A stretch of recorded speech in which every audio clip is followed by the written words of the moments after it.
ಬೆಳಗಾವಿ ಲೋಕಸಭಾ ಕ್ಷೇತ್ರದಲ್ಲಿ ಜಗದೀಶ್ ಶೆಟ್ಟರ್ ಅವರು ಭರ್ಜರಿಯಾಗಿ ಗೆಲುವು ಸಾಧಿಸಿರುವಂತದ್ದು ಬೆಳಗಾವಿಗೆ ಹೊರಗಿನವರು ಅನ್ನುವಂತಹ ಮಾತಿತ್ತು. ಆದರೆ ಇವತ್ತು ಇಲ್ಲಿರುವಂತಹ ಮತದಾರರು ಜಗದೀಶ್ ಶೆಟ್ಟರ್ ಅವರು ಹೊರಗಿನವರಲ್ಲ, ಬೆಳಗಾವಿಯವರು ಅನ್ನುವಂತಹ ಉತ್ತರವನ್ನ ರಾಜ್ಯದ ಜನರಿಗೆ ಕೊಟ್ಟಿರುವಂತದ್ದು.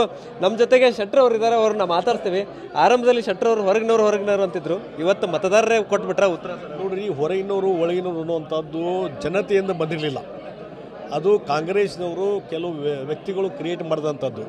ಹೀಗಾಗಿ ಜನರ ಮನಸ್ಸಲ್ಲಿ ಅದು ಯಾವುದೂ ಇರಲಿಲ್ಲ ಜಗದೀಶ್ ಶೆಟ್ಟರ್ ಬಗ್ಗೆ. ಯಾಕೆ 30 ವರ್ಷದ ಸಂಬಂಧ ಇದೆ. ನಾನು ಮೊದಲಿಂದ ಹೇಳ್ತಾ ಇದ್ದೀನಿ, ನಾನು ಕರ್ಮಭೂಮಿ ಅಂತ ಹೇಳಿದ್ದೀನಿ. ಹೀಗಾಗಿ ಇಲ್ಲಿ ಕೋವಿಡ್ ಬಂದಾಗ ಬಂದು ಕೆಲಸ ಮಾಡಿದ್ದೀನಿ, 2 ಸಾರಿ ಉಸ್ತುವಾರಿ ಸಚಿವನಾಗಿ ಕೆಲಸ ಮಾಡಿದ್ದೇನೆ, ವಿರೋಧ ಪಕ್ಷ ನಾಯಕನಾಗಿ ಕೆಲಸ ಮಾಡಿದ್ದೀನಿ, ಪಕ್ಷದ ಸಂಘಟನೆ ಮಾಡಿದ್ದೀನಿ.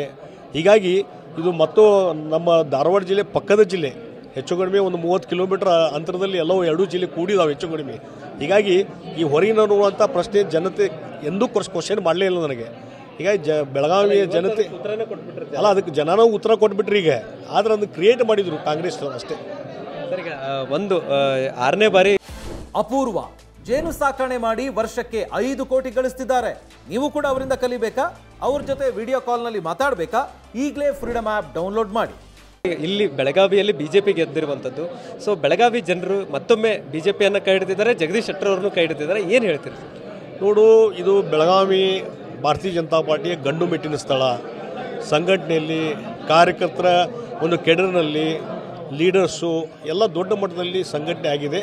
ಹೀಗಾಗಿ ಅದು ಮತ್ತೆ ಪುನಃ ಭಾರತೀಯ ಜನತಾ ಪಾರ್ಟಿ ಕೈ ಹಿಡಿದ. ಹಿಂದೆ ಸುರೇಶ್ ಅಂಗಡಿಯವರು ಇಲ್ಲಿ 4 ಬಾರಿ ಆರಿಸಿ ಬಂದಿದ್ದರು, ಮಂಗಳ ಅಂಗಡಿಯವರು ಆರಿಸಿ ಬಂದಿದ್ದರು. ಈಗ ನಮ್ಮನ್ನು ಸಹಿತ ಇಲ್ಲಿ ಆಯ್ಕೆ ಮಾಡಿ ಜನತೆಯ ಆಶೀರ್ವಾದ ಮಾಡಿ ಕಳಿಸಿದ್ದಾರೆ. ಹಣದ ಹೊಳೆ ಹರಿಸಿದ್ರು, ಎಲ್ಲೋ ಒಂದು ಕಡೆ ಮತದಾರನ ಬೇರೆ ಬೇರೆ ರೀತಿಯಲ್ಲಿ ಆಮಿಷ ಒಡ್ಡಿ ಸೆಳೆಯುವಂತ ಮಾಡಿದ್ರು. ಸೊ ಅದನ್ನೆಲ್ಲವನ್ನು ಮೀರಿ ಜಗದೀಶ್ ಶೆಟ್ಟರ್ಗೆ ಇವತ್ತು ಮತದಾರರ ಕೈ. ಅದಕ್ಕೆ ನಾನು ಯಾವಾಗಲೂ ಹೇಳ್ತಾ ಇದ್ದೇನೆ, ಇವತ್ತು ಹಣದಿಂದ ಮತದಾರನ ಕೊಳ್ಳಲಿಕ್ಕೆ ಆಗೋದಿಲ್ಲ. ಆ ಹಣದಿಂದಲೇ ನಾವು ಚುನಾವಣೆ ಗೆಲ್ತೀವಿ ಅನ್ನೋದಕ್ಕೆ ಉತ್ತರ ಇದೆ. ಹಣದಿಂದ ಗೆಲ್ಲಲಿಕ್ಕೆ ಆಗೋದಿಲ್ಲ, ಜನರ ಒಂದು ವಿಶ್ವಾಸ ತೆಗೆದುಕೊಂಡು ಆಶೀರ್ವಾದ ತೊಗೊಂಡು ಗೆಲ್ಲಲಿಕ್ಕೆ ಸಾಧ್ಯ ಇದೆ ಅನ್ನೋದು ಇವತ್ತು ಬೆಳಗಾವಿ ಜನತೆ ತೋರಿಸಿದ್ದಾರೆ. ಹಣದಿಂದ ನಾನು ಗೆದ್ದು ತೋರಿಸ್ತೀನಿ ಅಂತ ಹೇಳ್ತಿದ್ರಲ್ಲ, ಆ ಹಣದ ಬಲ ಅದಕ್ಕೊಂದು ತಕ್ಕದಂತ ಉತ್ತರ ಕೊಟ್ಟಿದ್ದಾರೆ. ಬೆಳಗಾವಿ ಲೋಕಸಭಾ ಕ್ಷೇತ್ರದಲ್ಲಿ ಜಗದೀಶ್ ಶೆಟ್ಟರ್ ಅವರು ಭರ್ಜರಿಯಾಗಿ ಗೆಲುವು ಸಾಧಿಸಿರುವಂಥದ್ದು ಬೆಳಗಾವಿಗೆ ಹೊರಗಿನವರು ಅನ್ನುವಂತಹ ಮಾತಿತ್ತು. ಆದರೆ ಇವತ್ತು ಇಲ್ಲಿರುವಂತಹ ಮತದಾರರು ಜಗದೀಶ್ ಶೆಟ್ಟರ್ ಅವರು ಹೊರಗಿನವರಲ್ಲ, ಬೆಳಗಾವಿಯವರು ಅನ್ನುವಂತಹ ಉತ್ತರವನ್ನ ರಾಜ್ಯದ ಜನರಿಗೆ ಕೊಟ್ಟಿರುವಂಥದ್ದು. ನಮ್ಮ ಜೊತೆಗೆ ಶೆಟ್ಟರ್ ಅವರು ಇದ್ದಾರೆ, ಅವ್ರನ್ನ ಮಾತಾಡ್ತೀವಿ. ಆರಂಭದಲ್ಲಿ ಶೆಟ್ಟರ್ ಅವರು ಹೊರಗಿನವರು ಅಂತಿದ್ರು, ಇವತ್ತು ಮತದಾರರೇ ಕೊಟ್ಬಿಟ್ರ ಉತ್ತರ. ನೋಡ್ರಿ, ಹೊರಗಿನವರು ಒಳಗಿನವರು ಅನ್ನುವಂಥದ್ದು ಜನತೆಯಿಂದ ಬಂದಿರಲಿಲ್ಲ, ಅದು ಕಾಂಗ್ರೆಸ್ನವರು ಕೆಲವು ವ್ಯಕ್ತಿಗಳು ಕ್ರಿಯೇಟ್ ಮಾಡಿದಂಥದ್ದು. ಹೀಗಾಗಿ ಜನರ ಮನಸ್ಸಲ್ಲಿ ಅದು ಯಾವುದೂ ಇರಲಿಲ್ಲ ಜಗದೀಶ್ ಶೆಟ್ಟರ್ ಬಗ್ಗೆ. ಯಾಕೆ 30 ವರ್ಷದ ಸಂಬಂಧ ಇದೆ. ನಾನು ಮೊದಲಿಂದ ಹೇಳ್ತಾ ಇದ್ದೀನಿ, ನಾನು ಕರ್ಮಭೂಮಿ ಅಂತ ಹೇಳಿದ್ದೀನಿ.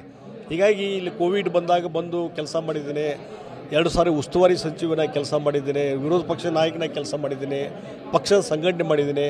ಹೀಗಾಗಿ ಇದು ಮತ್ತು ನಮ್ಮ ಧಾರವಾಡ ಜಿಲ್ಲೆ ಪಕ್ಕದ ಜಿಲ್ಲೆ, ಹೆಚ್ಚು ಕಡಿಮೆ ಒಂದು 30 ಕಿಲೋಮೀಟರ್ ಅಂತರದಲ್ಲಿ ಎಲ್ಲವೂ 2 ಜಿಲ್ಲೆ ಕೂಡಿದಾವೆ ಹೆಚ್ಚು ಕಡಿಮೆ. ಹೀಗಾಗಿ ಈ ಹೊರಗಿನವರು ಅಂತ ಪ್ರಶ್ನೆ ಜನತೆ ಎಂದೂ ಕ್ವಶನ್ ಮಾಡಲೇ ಇಲ್ಲ ನನಗೆ. ಹೀಗಾಗಿ ಬೆಳಗಾವಿಯ ಜನತೆ ಅಲ್ಲ, ಅದಕ್ಕೆ ಜನನೂ ಉತ್ತರ ಕೊಟ್ಬಿಟ್ರಿ. ಈಗ ಆದ್ರೆ ಅದನ್ನು ಕ್ರಿಯೇಟ್ ಮಾಡಿದ್ರು ಕಾಂಗ್ರೆಸ್ ಅಷ್ಟೇ. ಒಂದು 6ನೇ ಬಾರಿ ಇಲ್ಲಿ ಬೆಳಗಾವಿಯಲ್ಲಿ ಬಿಜೆಪಿ ಗೆದ್ದಿರುವಂಥದ್ದು. ಸೊ ಬೆಳಗಾವಿ ಜನರು ಮತ್ತೊಮ್ಮೆ ಬಿಜೆಪಿಯನ್ನು ಕೈ ಹಿಡಿದಿದ್ದಾರೆ, ಜಗದೀಶ್ ಶೆಟ್ಟರ್ ಅವ್ರನ್ನು ಕೈ ಹಿಡಿದಿದ್ದಾರೆ. ಏನು ಹೇಳ್ತೀರಿ? ನೋಡು, ಇದು ಬೆಳಗಾವಿ ಭಾರತೀಯ ಜನತಾ ಪಾರ್ಟಿಯ ಗಂಡು ಮೆಟ್ಟಿನ ಸ್ಥಳ. ಸಂಘಟನೆಯಲ್ಲಿ ಕಾರ್ಯಕರ್ತರ ಒಂದು ಕೆಡರ್ನಲ್ಲಿ ಲೀಡರ್ಸು ಎಲ್ಲ ದೊಡ್ಡ ಮಟ್ಟದಲ್ಲಿ ಸಂಘಟನೆ ಆಗಿದೆ.